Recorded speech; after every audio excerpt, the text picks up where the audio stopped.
Today we have a very special guest joining us, David Seuss. David is the CEO of Northern Light, a leading company focused on AI-powered knowledge management platforms. Northern Light works with many companies in a variety of industries and is the AI service provider for Prospector. Under David's leadership, Northern Light has won many industry awards, including Best of the Web by US News and World Report. Prior to Northern Light, David was the CEO and founder of Spinnaker Software Corporation, which he led from inception to being a public NASDAQ-listed company. Thanks again for joining us on The Rocks. Let's dive in.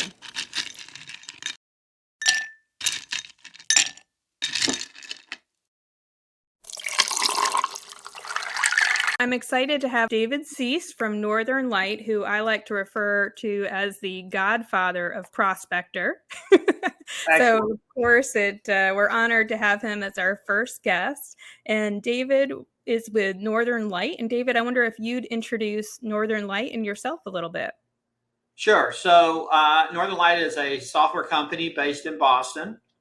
We provide knowledge management systems for large companies, typically. Our client list includes household names in information technology, healthcare, life sciences, financial services, manufacturing. We have hundreds of thousands of users of our software at our clients. We are really good at content aggregation, solving really difficult problems of content aggregation. We're really good at search. We're really good at machine learning and applying artificial intelligence to research problems. And we've been in business for 17 years old. And having, amazingly, this year, 2020, the best year ever. Our business is booming in the pandemic, for which we are grateful. And we attribute that to when everyone is working at home, the pressure on the knowledge management system goes up because the system is the glue that holds all of the research activities together when you can't meet in the office. So that's Northern Light, based in Boston. Well, I think you guys have been having the best year ever because you are definitely radically innovative. And I know even your name comes from Northern Light, the clipper ship, Northern Light, built in Boston back in 1851, where the design was incredibly innovative, right? And everybody was talking about it back then. Yeah. Well, there's an interesting story around that. In the 1850s, people debated clipper ship design in pubs and bars the way we debate sports in pubs and bars. And there were two big schools of clipper ship design. There was the Boston-based school and the New York-based school. And New York and Boston had this real rivalry around it. And the only match race in the history of clipper ships was held in 1854, when three clipper ships left San Francisco, headed for the east coast of the United States about the same time. One was from Boston, that was the Northern Light, and two were from the New York School of Design and headed for New York. And the telegraph had been deployed already, and it was the first sporting event followed nationwide because of the telegraph. The telegraph really started to roll out in the 1840s, and by the 1850s, it was everywhere. Other ships would see would spot the northern, one of the three of them and go into port and telegraph what they saw. So the whole nation followed this competition between Boston and New York. And of course, the happy outcome is that the Northern Light beat the ship, got to Boston 4 days ahead of the first ship to New York. We basically waxed them. The captain of the Northern Light put on a real show. He came blasting in the Boston Harbor under full sail, which for a clipper ship was an amazing thing. And it touched off a 4-day drunken party that rolled through the streets of Boston, celebrating our victory over New York. We still do that when we beat New York. So that's the Northern Light, built in Boston, the best technology, commercial success, a real inspiration for our speaking of drunken revelry, here on The Rocks, we like to open each podcast with asking our guests what you're drinking tonight on The Rocks. What are you having, David? Well, a good friend gave me a bottle of the Balvenie Scotch, and that is what I'm drinking, the Balvenie, and it's really quite interesting for a Scotch. You know, Scotch. What are you having I'm tonight, having my Tony? current favorite, the Basil Hayden Caribbean Rye, which I love, living in Okay, Florida. Perfect for Florida yeah. weather. I'm not know a lot about rye. If I compare Scotch to bourbon, Scotch strikes me as it has this little hint of spice to it, a little spiciness that bourbon doesn't have. If and the Balvenie is a little different though. It's not really spicy like I don't know, a classic Scotch like Chivas or something. It but it has a slight sweetness to it. It's stored in casks that were originally Mm-hmm. holding rum, and there's a little sweetness that gets communicated to it. Very slight, just a hint, just a whisper, even not a whisper of sweetness. But it also has a darkness to it.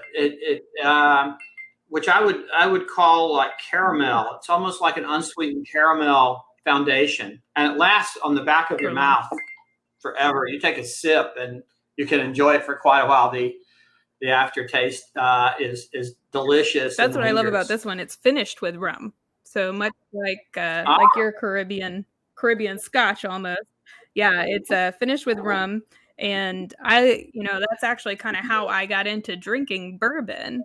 Was because getting into the mining industry way back when, I would do meetings at PDAC, our big mining conference every year, and Yeah. all of the guys I would be meeting with would want to have scotch and steak. And back then, I didn't like scotch, couldn't really drink it on the rocks because, of course, you weren't going to mix it with anything, right, in front of everyone.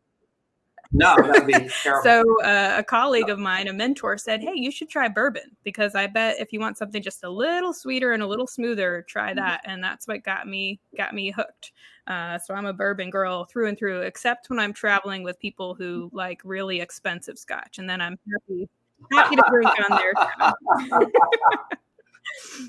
But so another thing we're looking forward to doing on the podcast, David, is getting a story from each of our guests.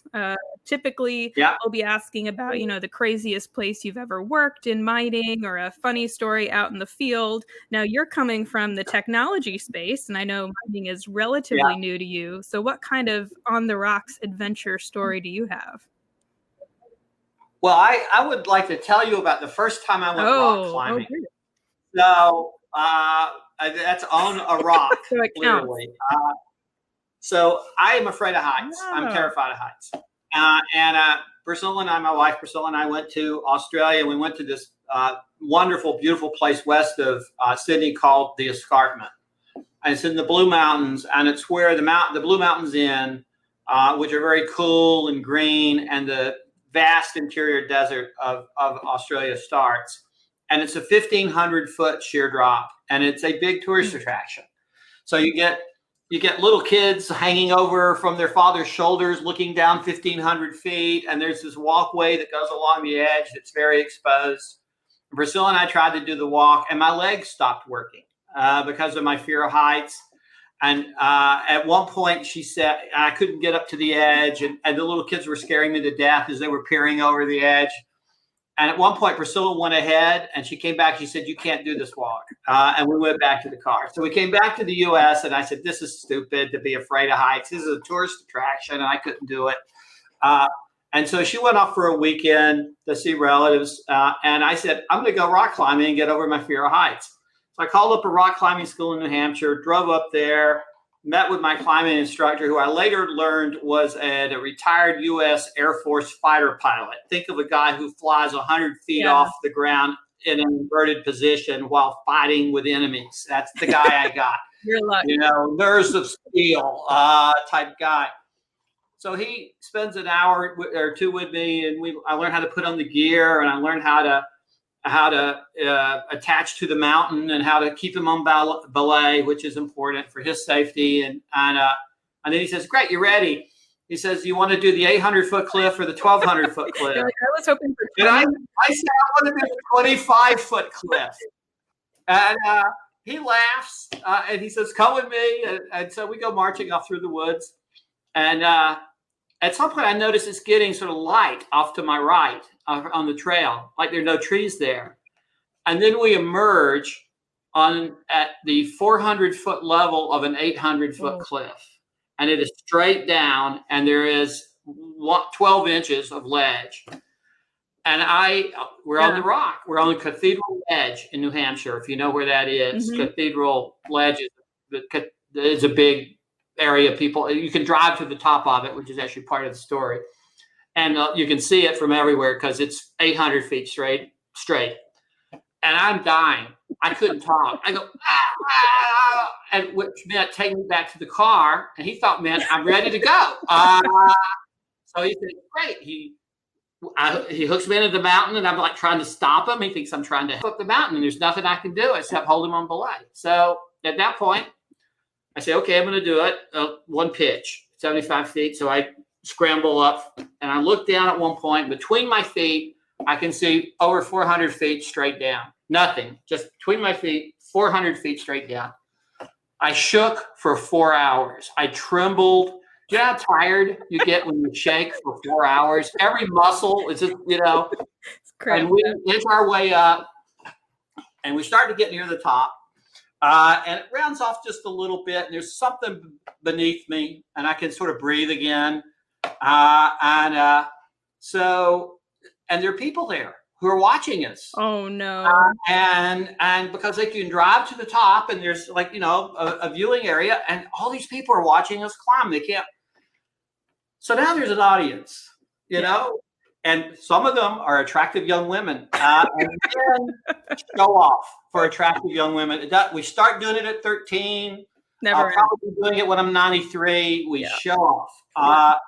So now I'm the hero rock climber, right? And so we do the last pitch, and I come over the railing into the parking lot, and all these people are there. And this young woman says, "Wow, that's really impressive." And I look off in the distance as if I'm imagining other climbs in other places. And I say, "You think this is something? You should see the 1,200-foot cliff." So that's David on the rocks. That's awesome. Cheers to that. Cheers. Yeah. Oh, that's a good one. Well, and it's not like you're someone who is like anti-adrenaline. I mean, you were a professional race car driver for 10 years. Yeah, well, right? I have 40 years of racing experience, including about 15 at the professional level. In 2013, I won a professional sports car racing championship in my Porsche.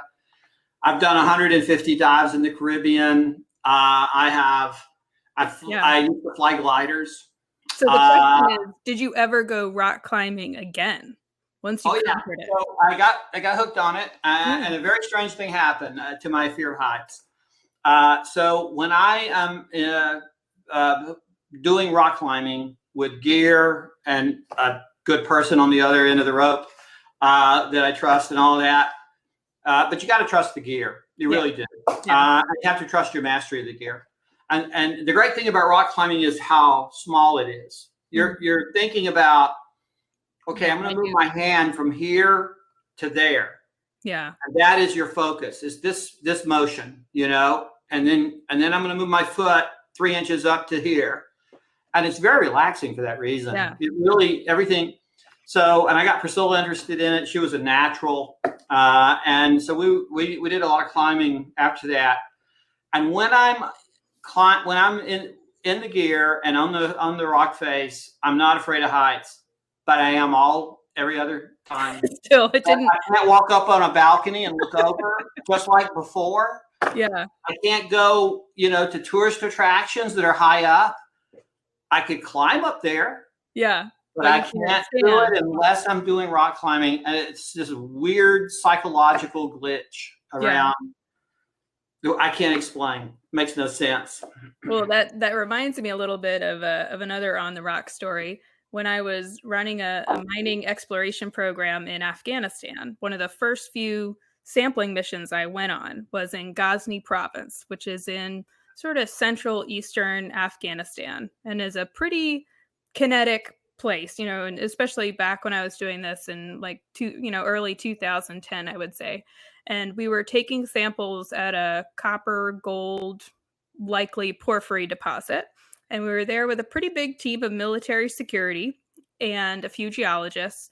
And of course, we all had to wear body armor and helmets, right, while we're doing this. And the only person I know who has that as a workflow. With your rock hammer, right? So, the helicopters. Bonnie, did you bring the bazooka today? Oh, I left it in the other SUV. So the helicopters dropped us off on the top of the hill. Like there was a flat enough space where the helicopter could land. So they dropped us off at the top.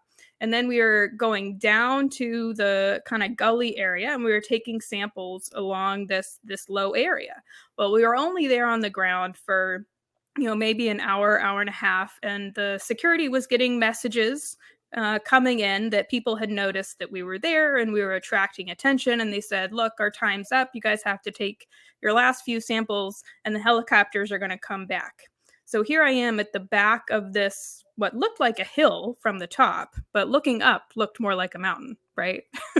With a bag full of rock samples. So I now have, maybe about 30 to 40 pounds of rock samples in my backpack, thinking, I want to take these great samples. These are going to be, we're going to get great data from these. I'd been very excited, took a lot of samples, probably more than I needed. And now I'm also wearing, maybe at least 20 pounds of body armor, helmet, and I have to hike back up the mountain. And we had maybe like 10 minutes to get up there. So I start going, and all the guys, of course, are, going really fast. And I am having a hard time because Afghanistan's actually at a pretty high elevation. It's more like Colorado than you would think. Oh, really? And I get about halfway up. Yeah. It's kind of like Denver. So there is an altitude. So I get about halfway up, and I'm having to really push myself and so exhausted. And I see the helicopters come in, and it really hits me that there are no brakes. And nobody's going to come get me if I don't get up the hill to the helicopter. They're going to leave you here. And I'm going to be, making friends with the villagers, down the road. And that was kind of an aha moment that, number one, take smaller rock samples when you have to carry your own bag. Or bring it. This list down. I think there's a list here I need to keep. Or hire a junior geologist who has to carry all your rock samples for you and do a lot more time on the Stairmaster and the elliptical, right? So you're a little better in shape. That's great. That's great. Lessons to live by. Don't forget the bazooka. Remember the body armor, and don't take too many rock samples. That's it. Exactly. Or the helicopter will leave you. Yes, and focus on one step at a time. For sure. So, but you mentioned something though about heights too that I remembered. You came to PDAC for the first time this year. It was really, other than hanging out with me and talking about Prospector, your kind of first exposure to the mining industry, and it made me think of that because we had a small get together with a big balcony. Right? And I remember you saying, "No, I'm not going out on. I'm not going out there." Yeah. Yeah, but I was wondering. I stand about 5 feet away from the railing. Am I right? Yeah. But not looking over. On belay, one or the other. But what were your thoughts when you came up? I mean, I know we talked a lot about the mining industry. You had already essentially built Prospector for us, right? Prospector was, but it was live in beta. And we had talked a lot about the industry, but you had kind of a limited exposure to the companies and the industry. So what did you think when you first got to Toronto and saw PDAC and all the companies and what they were doing? Well, my first thought was a commercial idea. It was how big this market is for Prospector. I remember walking around the hall. I can't remember what they called it, but where all the mines have their displays. And there were 300 or 400 companies there. And I thought every one of these is a prospect for Prospector. I felt like I was panning for gold as I walked around those aisles, and I was struck by the desperation they have to deliver information to investors. You would walk up to and I did a lot of them. You'd walk up to them, sort of pretended, I guess, to be an investor, you would walk up to them and they would just start pouring information, handing you flyers, and they had their core samples there, you know, and these maps behind their, and they were desperate to tell their story. Mm-hmm. Yeah. And obviously a little desperate to find money because of the enthusiasm. I almost felt like some of them weren't going to let me leave if I didn't get an investor. There's a secret room in the back of the exhibition. You know, on my arm. One more thing. You know, have you looked at this? Yeah. Of course, I don't even know what the words mean that they're saying. I don't know what volcanogenic sulfide is. And so what hit me was this was an industry that really needed an information distribution solution for mines and investors. And I know that was your vision always. And you already knew that, which is why you built Prospector. But for me, it really came home at how information loaded the transmission is between the mine and the investor, how rich it is, how much there is, and how there are no vehicles for doing it, apparently, because one person pretending to be an investor could almost get a mob around him. Of miners. Look at this, look at that, look at this, you know? It was really interesting. What a market opportunity. I've never seen anything like that before.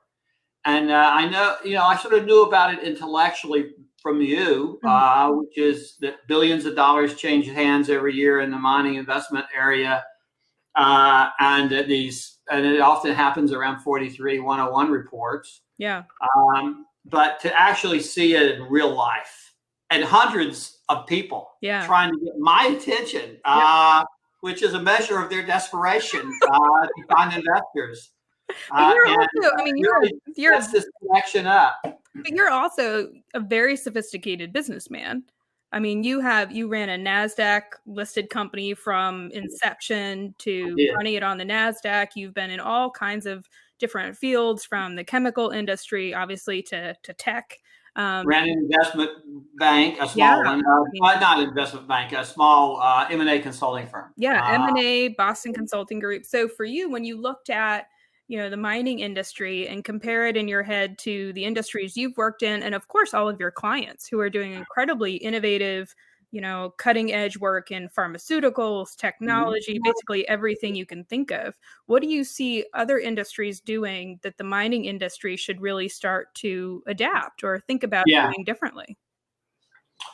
Well, if we're talking about the future of information technology and artificial intelligence, there's no doubt that smart assistants are what is going to come about. We're going to be surrounded by smart assistants. I personally need a lot of help. I'm looking forward to having a staff of robots, both software and hardware robots that are taking care of me. So Priscilla's looking forward to that too. Priscilla needs robots more than me because she's got me to deal with, and she helps me. I don't help her that much. So imagine, though, you're surrounded by a group of smart assistants, basically your staff. And they know things about you, and they know things about the things you're interested in, and they can help connect you. So imagine a smart search assistant who you get up in the morning and let's call her Millie, because Northern Lights smart assistant is called Millie, which is a play on words on millennium and machine learning. Millennial and machine learning. So Millie says, you know, David, there's a new investment opportunity I think you should take a look at. You know, here's some key numbers for you. Here's a link to the 43-101 report on Prospector. Here's why I think you would be interested in this. Then you look it over and you say, you know, Millie, I think you really got something here. And Millie says, should I set up an appointment with the company for you? And of course, your smart agent deals with the company's smart agent. And they find the time when you can talk to each other.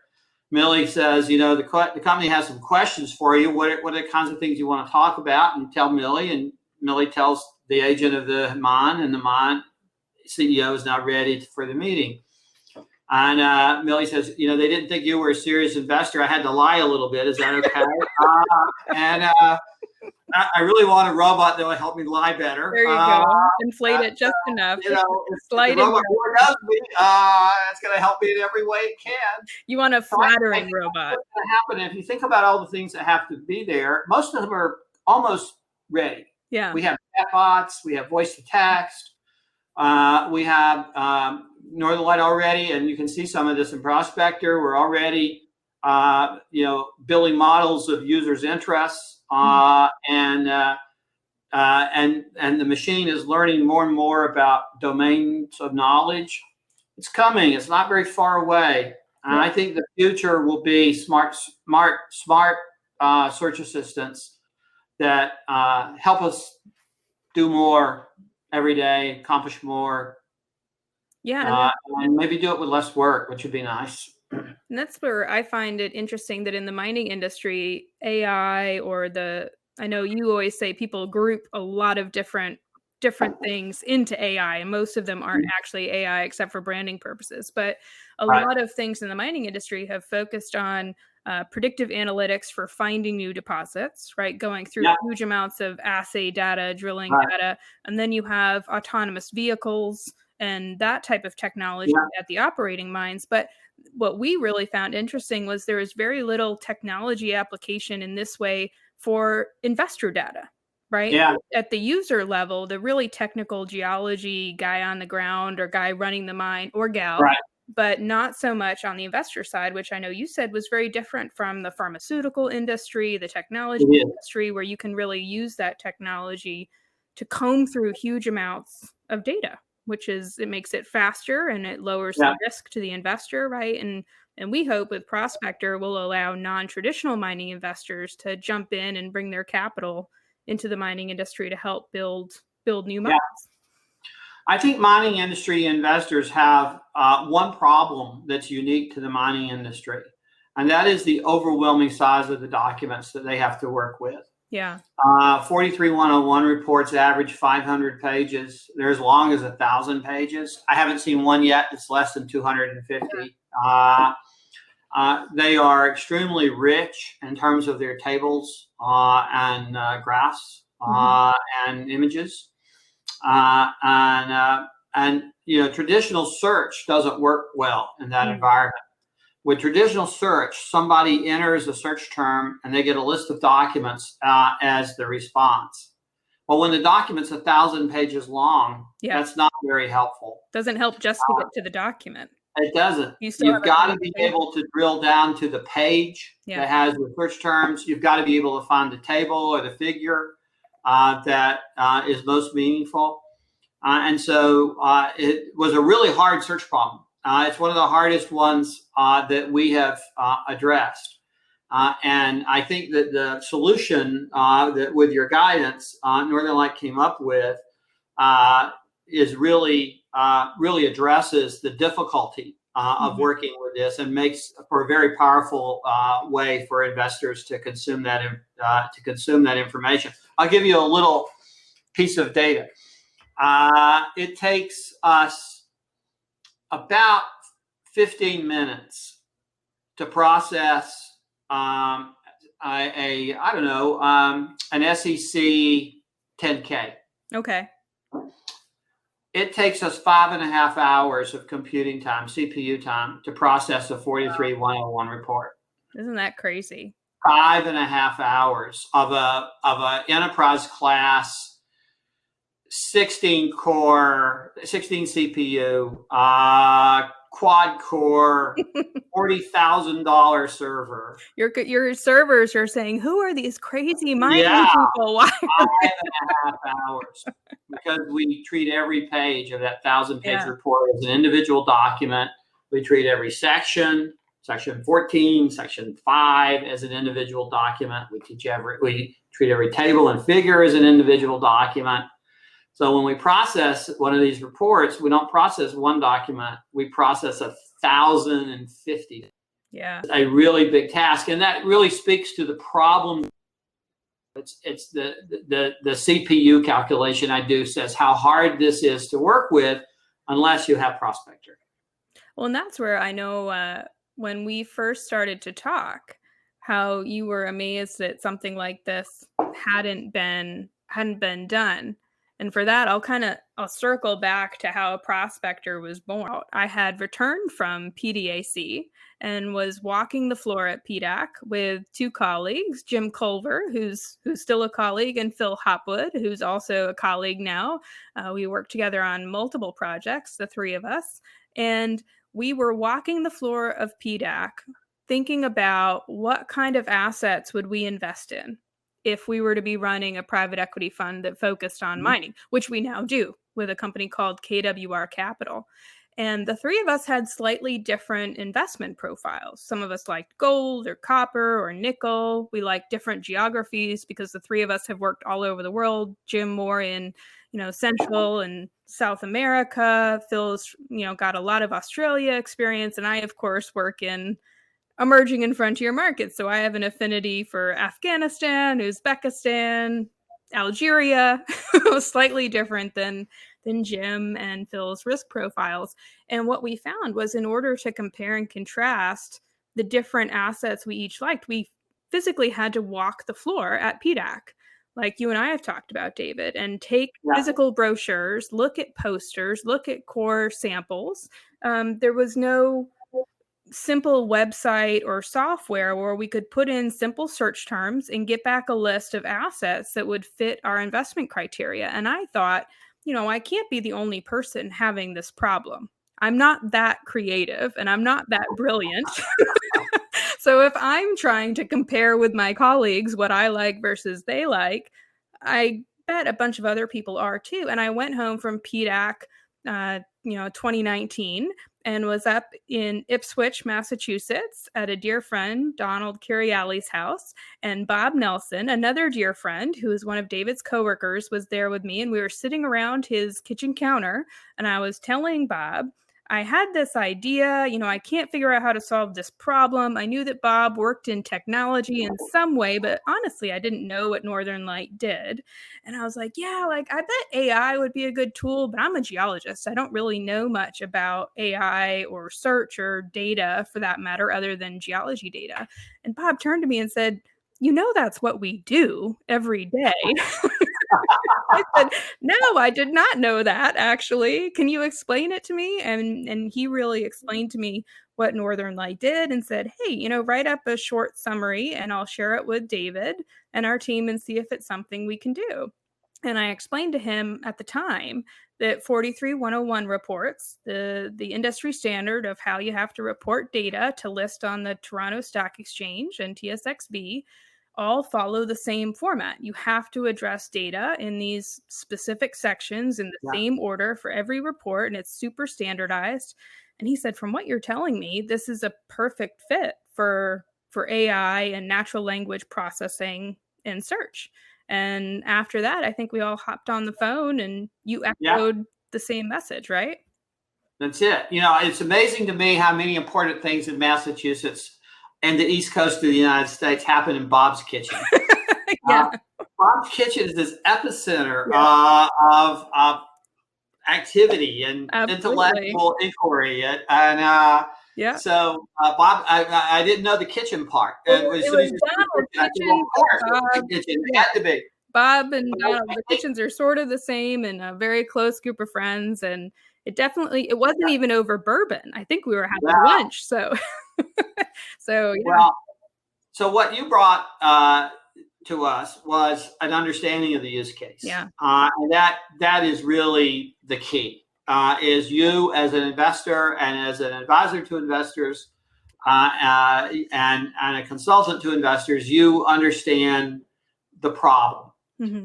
And that is, there's the technology side, and it's people like me who sit around, drinking scotch late at night in dark rooms, lit only by the glow of the computer screen, agonizing over how to understand how to interpret English words and teach computers how to do that.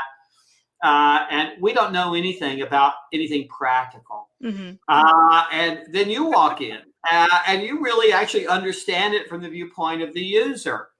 And that makes all the difference. And you could articulate the problem from the viewpoint of the user to the technologist, who could then figure out how to get the machine to deliver you things that were useful.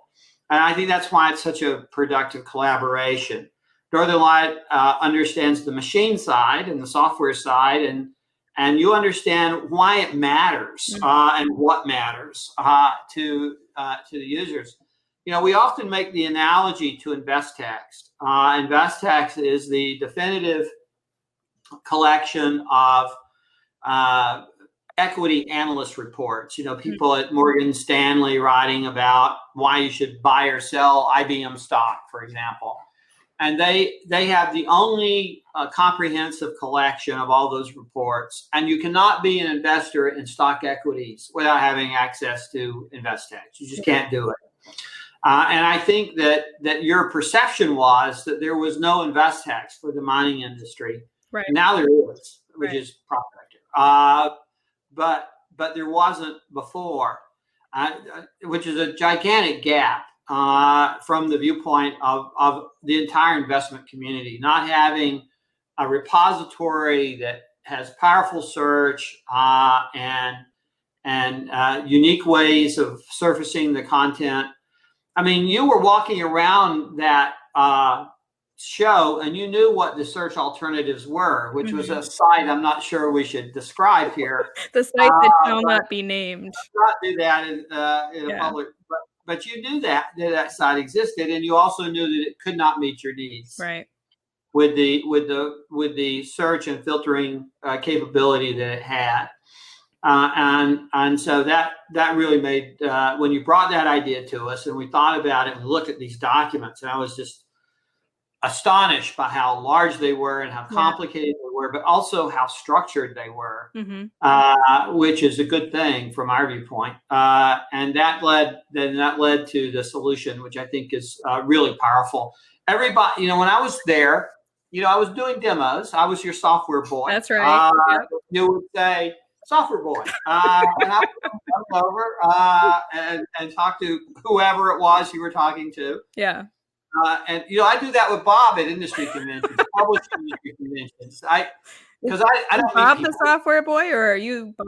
No, I'm the software boy. So Bob is the guy who knows everybody. True. Yeah, he knows everyone. The way I would operate is he would join a group that he knew of important people, and then he would sort of move aside a little bit and let me come in to the group, and he would introduce me. Yeah. And I was doing that with you at PDAC. You knew everybody, and you knew the important people, and every now and then you would just wave me over, and I would do a demo. And what really hit me was because I was doing it without your knowledge of what was really useful, so I was just winging it. And time after time, the site delivered what the investor wanted. Someone wanted to track a particular qualified person, for example. Yeah, and it was easy to do within a powerful search. Or they wanted to find, gold mines in, I don't know, some obscure country in the Middle East with a name only you can pronounce. Yeah. Bang, there it was. Or they wanted to find volcanogenic sulfide, and whammo, there it was. And time after time after time, the site produced exactly what the sophisticated investor wanted, which was, again, because of your understanding of the use case. Well, and I think that comes from having run programs to bring international investors into emerging and frontier markets, right? Where investors are only going to get into more risky jurisdictions, whether that's, physical security or political or regulatory stability issues in those countries. If there's an asset that is kind of like cream of the crop, nobody's ever looked at it before because the country appears to be so risky. So you really have to know, when it comes down to it, what do investors truly care about? And I think that's what's interesting about Prospector is it allows people to go from very simple investment criteria, show me all the gold mines in Mexico with 3 grams per ton of gold that are likely a porphyry, right? That's pretty, sophisticated, but also someone Mhm. who's been in the industry would kind of know, to just Yeah. reading the mining news and seeing, hey, Buffett just bought Barrick stock, right? What led to that? Let me dig into these news reports and drill down using, Northern Lights AI and the insight function we have on the portal and really understand, why did he choose to do that?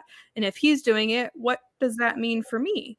Um, and I think the challenge with the data is most of the industry is built from the bottom up with prospectors and junior mining companies and geologists who are just in love with data. I mean, you know what that's Yeah. like. Like, you Yeah. can never hear a geologist say, I've got enough samples or I've done right? I mean, that's why you have to have CEOs and Yeah. operations people. Like, you're never going to have a geologist tell you they're done. There's nothing more they can learn.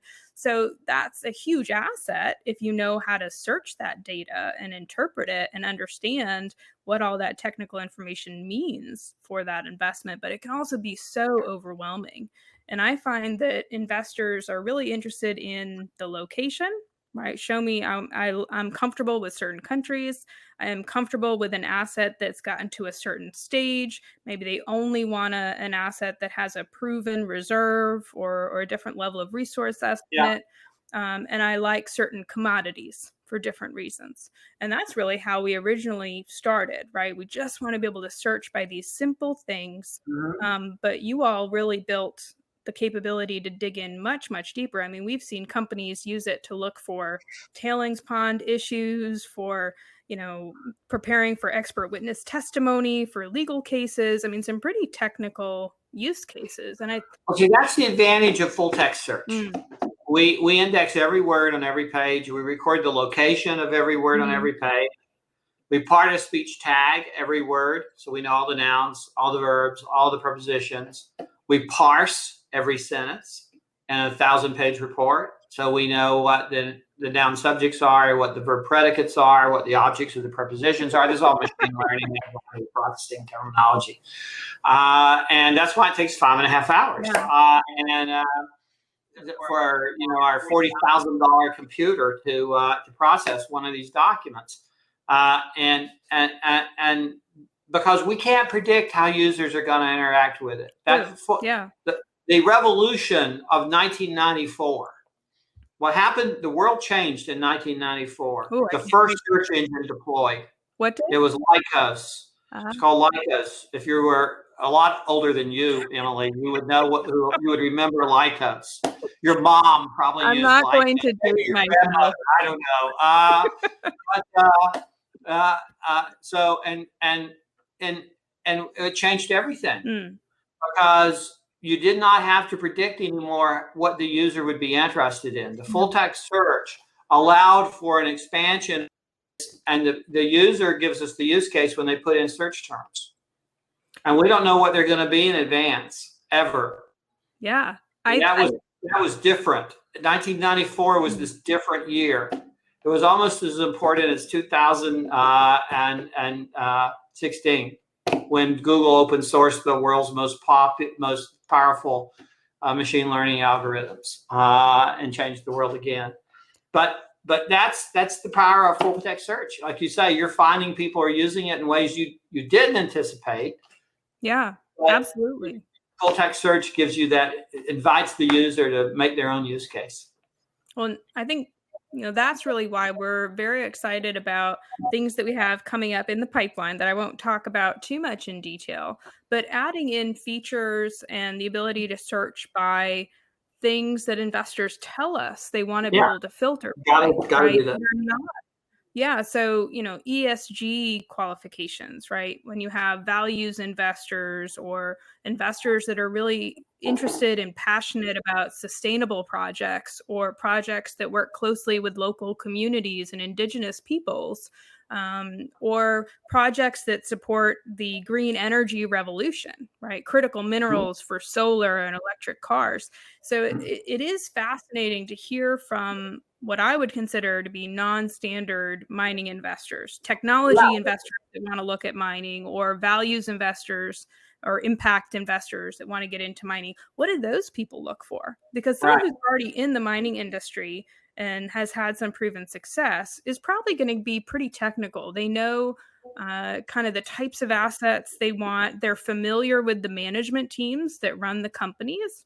But somebody coming in who's never worked in the industry before Yeah. is coming with fresh eyes. And there's a lot of data in those reports that currently, if you don't know about mining, you've never heard of a 43-101. A lot of people in mining never even use them because they're so long and dry and difficult to kind of navigate. So I think that this platform and the ability to search in the way that you built the back end is going to allow those people to really come in and interact with the data in a way that nobody's ever done before. One of the lessons of machine learning is, as a practitioner, I prefer the term machine learning over AI. Yeah, I hear You that a know lot what from machine you. learning is. Nobody knows what AI is. I Yeah, think it's a marketing concept. We yeah, are all forced to use it now. I yeah. have started to describe Northern Light as providing AI solutions because the public and the world expects us to use that phrase. Hmm. But machine learning is the technical term that has more underneath it. So in machine learning, and the subset of machine learning, which is natural language, processing, one of the things we've learned is sentences are the unit of ideas. Hmm. Ideas are expressed in declarative sentences that have a subject, a verb, and an object of the verb. So, we found gold Hmm. in this deposit is an idea. Hmm. We worked with the indigenous population to create a sustainable environment is a declarative sentence that expresses an idea, or in that case, two ideas. And that is where the machine learning really pays off. Hmm. We really find the ideas that are in the document, and human beings communicate ideas with declarative sentences to each other. That's a really powerful concept, that it's about finding the ideas in the document, not Yeah, about finding the data. I think oftentimes people think you're just looking for a number in a table or a certain word, and that's not right. what machine learning or AI does. It finds the idea. It finds the Mm. idea. So three is a number. We only invest in mines with greater than 3 grams per ton Yeah. is an idea. Yeah. And so the idea is more powerful. And what we really need to do is surface the ideas and let the user Mm. interact with the ideas. That's where the real power comes in from the machine learning that we're doing in the site. Yeah, that's a really interesting concept, and my freshman English teacher would love to hear you say all of that. Oh, I got to tell you, I was flying on an airplane sitting beside a young man who just got a master's degree in poetry. Mm, And he said, I don't know what I'm going to do with my life. This was before the pandemic when we flew on airplanes. yeah, And and he said, I trying don't to know read. what I'm going to do. What recommendations do you have? I said, you should consider a career in machine learning Mm, because poetry expresses ideas very efficiently. mm. And machine learning tries to understand how people express ideas. And I think the two actually sort of go together very nicely. So I sent him off to consider a career in machine learning. Well, But that's the thought is here, the idea, if you will, yeah, is that ideas are expressed in declarative sentences. but that was one of the most surprising things for me when I started this journey with Northern Light, was that the first team that you had me talk to were essentially linguists or librarians, right? Library? Yeah, Yeah. and the challenge was to build a taxonomy Yep. for mining and geology, which is extremely challenging. Yeah. Really? I mean, I had to go back to Geology 101 and go through a lot of textbooks. I remember somebody asking me, okay, what would you search for? And I told them a volcanogenic massive sulfide deposit Yeah. was one example, right? A VMS deposit. And they said, okay, of the three words, volcanogenic, massive, and sulfide, which of those three are most important? Yeah. I said, I have no idea. Right? And it was such a different way of thinking about how we categorize and label and identify assets and geology in the industry. Yeah. And even now, we find times where people will, there are kind of cultural or regional ways that people talk about geology. I'm always reminded of, the old Soviet geology back in the 70s that I deal with a lot in my day to day business because I work with a lot of countries where they had Soviet geologists come Yeah. to do collaborative research in the 70s. And back then, the Soviets didn't believe in plate tectonics. Really? Yeah, it wasn't Wow. until I think the late 90s, if I'm correct, that they adopted the theory of plate tectonics. So while their assay data, when they took samples and ran it through the lab and their drawings, they were all very accurate. The data, Yeah. their interpretations of that data were very, very different in Afghanistan and Algeria and other countries. And that's because the ideas were different, right? Yeah. The declarative statements were different, even though the Yeah. data was the same. Yeah. Right. That is fascinating. What a great example of how ideas are expressed in declarative sentences. Yeah. You mentioned another thing earlier that I think prospectors are really good at, and that is, and it reminded me from Investex too. With equity analysts, there are rock stars. There are people, Uh, when they say buy a stock, everybody runs out and buys it. And people follow analysts. mm-hmm.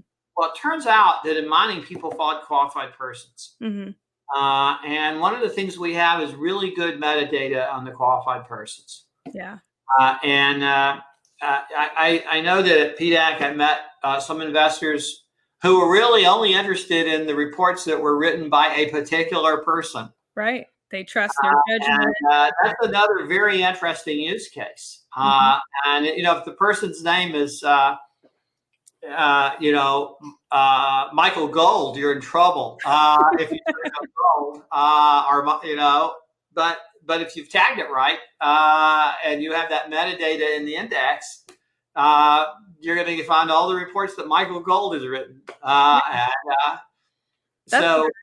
That's where we actually. That's another place where you had insight, Emily, where you directed us to worry about the qualified persons and other options that you have in search to filter your search result that we have there. So that knowing the use case and having this great search engine behind it really works well. Yeah, and that's where now you can go onto Prospector and you can pull up a QP and see every project that they've written, in the time span that Prospector covers. You can get to their LinkedIn profile and any social media accounts that they have. And we think that's really important because when it comes down to it, we can do a lot with technology. We can do a lot with machine learning or AI. But you can't replace having a great geologist there on the ground, right? So, you can't replace the logic and the judgment of that professional. And you also can't. Another thing that you mentioned there is the editorial side of Prospector, which we should not minimize. It's not only about technology. There are these great dashboards you've built on countries and minerals and on qualified persons. And Northern Light employs a staff of research librarians because we are the search engine that understands the contribution that librarians make. Yes. I'm very proud of our research librarian staff.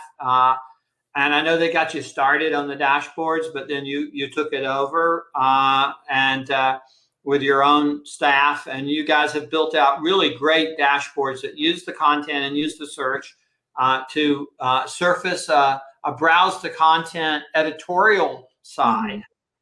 So you can go in and say, what's going on with this mineral? What's going on with this qualified person? What's going on with this country? And that's that. Again, that knowledge of the use case to summarize it for the user, because the user does not want always to drill in and do their own research. They would rather read a curated collection where we call it the good stuff fast, where you don't have to go through and look at that search result and find section 14 of the document, which you can do and often will, but you can also go to the dashboard that speaks to your interest. And the good stuff is just waiting for you. That's it's right. Constantly you have to run a search. That's the ideal use of a search function. I don't have to run a search. What I need is staring me in the face when I come into the site. So I think that's a very powerful part of it, is, again, taking your use case, the technology, and the content, and creating these collections that are just waiting for users to consume them. Yeah, and I think the phrase you used, curate, is spot on, right? We want to be that curated prospector knocking on your door, investor, right? Just waiting to show you exactly what you're looking for. I think is what we aim to do, and I hope that really works. But we couldn't have done it without the great work of the Northern Light team. You've got a phenomenal team, and no matter how crazy the question or request I made, they at least always paused before they told me how crazy it was. It's never crazy as a use case. Sometimes it's extremely hard to do. But that's the fun part, is absolutely pushing the boundary and making it a little further out than it's been before. So to close out our first podcast, David, now that you've been working in the mining industry for, almost a year now with us, what would you choose to invest in the mining industry with all of your knowledge? Where do you see the biggest opportunity? Well, I think the biggest opportunity would be to buy into Prospector somehow. I didn't even pay you to say that. You know what I really love about the mining industry is the rewards from taking the contrary approach are going to be very high. There's you look at stock investments, equity analyst stuff, and if you buy the index, you will beat almost every professional investor over the long run. Transaction costs, management fees are considered. 95% of investors lose money relative to just an investment in the index. And that's because the information is so rationalized. Everybody knows everything. It's instantly transmitted. You can't really have an information advantage. That's not true in mining. Yeah. Mining, the differences between good information and bad information will lead to gigantic differences in return. And, I'm arrogant. I think I'm a smart guy. I can consume information and have an insight that other investors might not have. Yeah. If only I had a way to get it. And that, I think,